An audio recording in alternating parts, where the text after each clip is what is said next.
హ్మ్. మన తెలుగు రైతులకు నమస్కారం. మన ఛానల్ చూస్తూ సబ్స్క్రైబ్ చేసుకున్న ప్రతి ఒక్కరికి ధన్యవాదాలు తెలియజేస్తున్నాను. ఇప్పుడు మనం గుత్తికొండ సుధాకర్ గారి పొలంలో ఉన్నాము. ఇది 2 ఎకరాల బిట్టు జమీందార్. ఇంకో 2 ఎకరాల బిట్టు వరలక్ష్మి. ఈ విషయం మీ అందరికీ తెలుసు. అయితే ఇప్పుడు అన్నగారి పొలంలో ఎందుకొచ్చామంటే, ఇంతకుముందు ఒక వీడియో పెట్టాను. అన్నగారు ఏమేమి మందులు కొట్టారు అనేది. ఆ రోజు చెప్పాను, "ఇక్కడి నుంచి బెట్టకి వదిలిపెట్టన్నా, ముందు మనకి ఫ్లవరింగ్ కావాలి. కాపిచ్చుకోవాలి. కాపు సెట్ కోసం కావని మనం చేయాలి ఇక్కడి నుంచి. ఎందుకంటే తోటని పెంచాము. పెంచిన కాడ నుంచి ఇక ఫ్లవరు రావాలి. ఫ్లవరు సమర్థవంతంగా పిందవ్వాలి. పింద కూడా జవరంగా, నీట్‌గా, క్వాలిటీగా ఉండాలి" అనేది చెప్పడంతోటి ఆ రోజు తర్వాత మనకి ఆహ్, ఫ్లవరింగ్ కోసం మనకు చెప్తూనే ఉన్నాను మొదట్లో నుంచి మన ఛానల్ నుంచి. ఇసాబిన్ ఎక్కువ వాడాలని. ఎందుకంటే అమినో యాసిడ్ ఎంత బాగుంటే అంత మంచిది.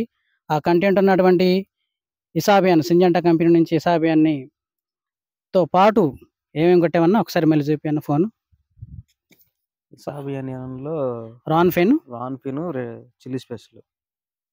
ఇదిగోండి ఇసాబియాను, రాన్‌ఫెన్, chilli special, micro nutrients formula 7 కలిపి కొట్టిచ్చి ఇక వదిలిపెట్టమని చెప్పాను. నీళ్లు కూడా పెట్టొద్దని చెప్పాను. చెప్పిన తర్వాత 5 రోజులకి, 6 రోజులకి మళ్ళీ ఎంగేజ్ కట్టెవ కంపెనీ నుంచి ఎంగేజ్. సన్న పురుగు ఎక్కడైనా తగులుతుందని చెప్పగానే వెంటనే సింగిల్‌గానే ఏమన్నా కలిపి కొడదామన్నా అన్నాడు. వద్దు, ఏమి వద్దు, ఓన్లీ ఎంగేజ్ ఒక్కటే కలిపి కొట్టని చెప్పేసి చెప్పడం జరిగింది. ఇప్పుడు ఇది కొట్టి 7 రోజులవుతుంది. అంతే కదన్నా? ఇంచుమించు 7 రోజులవుతుంది. 7 రోజులవుతుంది. మనం పూర్తిగా బెట్టకివ్వమని చెప్పడం జరిగింది. ఇదిగోండి బెట్టకి అంటే బ్లాక్ సాయిలే నెరలిచ్చింది. సో, ఇసాబియాన్ కొట్టిన తర్వాత మనకి కొంతమంది ఎప్పుడు ఇక తెల్లదోమ మందులు 2000, 3000 మందులు బాదుకుంటూ పోతా ఉంటారు. ఉపయోగం ఉండదు. ఎక్కడ ఎటువంటి కింది ముడత గాని, పై ముడత గాని ఏమీ లేదు. ఎంగేజ్ కొట్టి వదిలేసాడు. తోట చూడండి ఇప్పుడు ఎంత శుభ్రంగా, నీట్‌గా, ఎంత క్వాలిటీ తోటి, ఎంత ఫ్లవరింగ్ తోటుందో ఒకసారి చూద్దాం. ఇప్పుడు మనకు కావాల్సిందేంటంటే ప్రతి పింద కూడా సమర్థవంతంగా నీట్‌గానే పిందవుతుంది.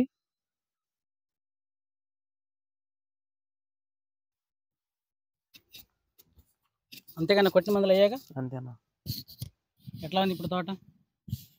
బానే ఉంది. నీళ్లు పెడితే పూత రాలిద్దా రాలదా అని భయం మీద అట్ట ఆపినాం. సో, ఇప్పుడు తదుపరి మనం చేయాల్సిన కార్యక్రమం ఏందంటే, ఇప్పుడు మంచి ఫ్లవరింగ్ ఉంది కాబట్టి ఈ ఫ్లవరింగ్‌ని రాలుపుకోకూడదు.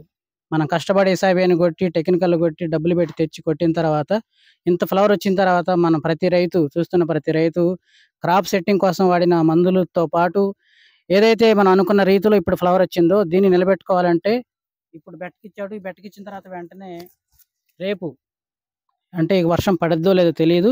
కానీ ఇప్పుడు మనకి పడే అవకాశాలైతే లేవు. చాలా వరకు లేవు. ఒక ఫస్ట్ కాపయితే, మైల కాపయితే కూడా అయిపోయింది.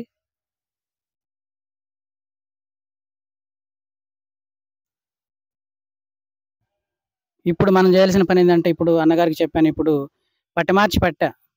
ఇప్పుడు ఈ పట్టెలో నీళ్లు పెట్టి, ఈ పట్టెలో నీళ్లు పెట్టకుండా వదిలేయమంటున్నాను. ఎందుకంటే వర్షం నీళ్లు పెడితే నల్ల నేల కాబట్టి నీళ్లు పోసుకొని అంటే జలుబు చేసినట్టు అవుతుంది తోటకి, మొక్కకి. జలుబు చేసినప్పుడు మనం కూడా నీరసించిపోయినట్టు మొక్కకు కూడా నెమ్ము ఎక్కువైపోతే ఉన్న పూత రాలిపోతది. ఇప్పటిదాకా ఎంత కష్టపడి తెచ్చుకున్న ఈ పూత నిలబడకుండా రాలిపోతది. సో, ఈ రాలిపోకుండా ఉండాలంటే మనం చేయాల్సింది పట్టె మార్చి నీళ్లు పెట్టి వెంటనే బేర్ వాడిది అలెంటో గాని, నోవా అగ్రిటెక్ హైనెస్ గాని, థయాక్లోప్రిడ్ 21.7% ఉన్నటువంటి అలెంటో. ఈ అలెంటోలో మైక్రో న్యూట్రియంట్స్ ఫార్ములా 4 గాని, 6 గాని, 7 గాని ఏదో ఒకటి తీసుకొని కలిపి వెంటనే కొట్టాలి. కొడితే అప్పుడు ఈ అలెంటో కొట్టడం వలన కాయ సైజు బావుంటుంది, జవరంగా ఉంటుంది, నీట్‌గా ఉంటుంది, గండిపోత కాదు, బొడాలవ్వవు. అలాగే కొద్ది గొప్ప తెల్లదోమ పోతది, తామర పురుగు కూడా పోతది. అట్ ద సేమ్ టైమ్ మంచి క్వాలిటీ, మంచి రంగు మొక్కకొస్తుంది. సో, ఎవరు మర్చిపోవద్దు. ఈ స్టేజ్‌లో ఉన్నప్పుడు మంచి ఫ్లవరింగ్ మీద ఉన్నప్పుడు వర్షం నీళ్లు పెట్టొద్దు.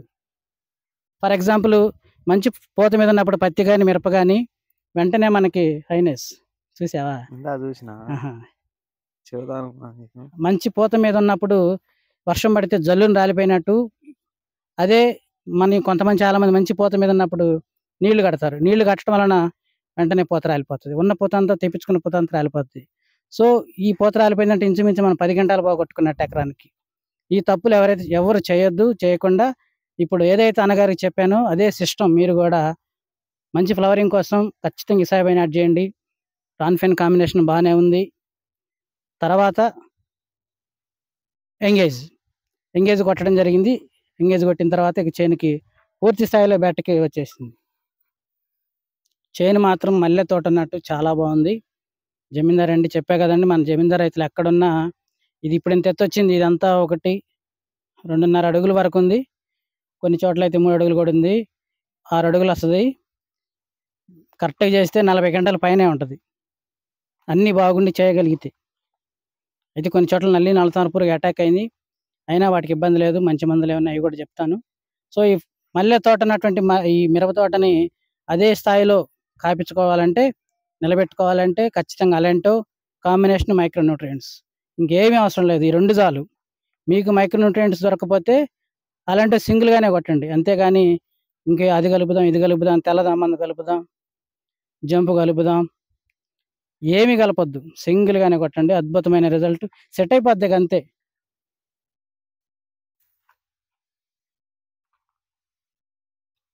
చెప్పన్నా ఎలా ఉందన్నా? బానే ఉందన్న.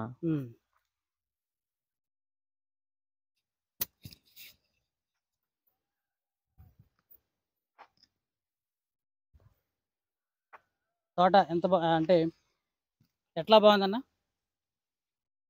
ఈ తీగ జాతిలాగా కాకుండా కొద్దిగా ఎత్తులేస్తుందన్న బాగా. ఎత్తులేస్తుంది. నీళ్ళు పెడితే కొద్దిగా కాపు సెట్ అయితే కొద్దిగా వంగిద్ది అనుకుంటున్నా మరి. వంగదు. ఇంకా పైకి పోతూనే ఉంటది. పూత బాగా వచ్చింది. ప్రెజెంట్ అయితే సాటిస్ఫై. హ్యాపీగా? బానే ఉంది. ప్రెజెంట్‌గా అయితే హ్యాపీ. కెమెరాకెళ్ళి చూడు. ప్రెజెంట్ అయితే చాలా హ్యాపీ. తక్కువ పెట్టుబడేగా పెట్టుబడి పెద్దదైందా? ఈ సంవత్సరం పెట్టుబడులు ఎక్కువ అంటున్నారులే కానీ కొద్దిగా మీడియంలో వెళ్తున్నాం మనం. మరి అంటే డెలిగేట్‌కి వెళ్ళకుండానే డెలిగేట్‌కి ఆల్టర్‌నేట్‌గా మనకి ఎంగేజ్ వచ్చింది కాబట్టి ఎంగేజ్ కొట్టుకోవడం జరిగింది. ఇక ఎంగేజ్ బాగుంటది పంచాను. తెల్లదోమకి వాటికి మరి రాన్‌ఫెన్ కొట్టాము, పెగాసిస్ ఒకసారి కొట్టాము, జంప్ కొట్టించాము. లానెవో కూడా పడిపోయింది. దీనికే లానెవో కూడా కొట్టింది. లానెవో ఇంకొకసారికి ఉందంట. మొత్తం ముందుగానే నెక్స్ట్ రేటు పెరిగిద్దని చెప్పేసి తెచ్చిపెట్టుకోమని చెప్పడంతో మొత్తం 8 గుడ్లని తెచ్చిపెట్టాడు.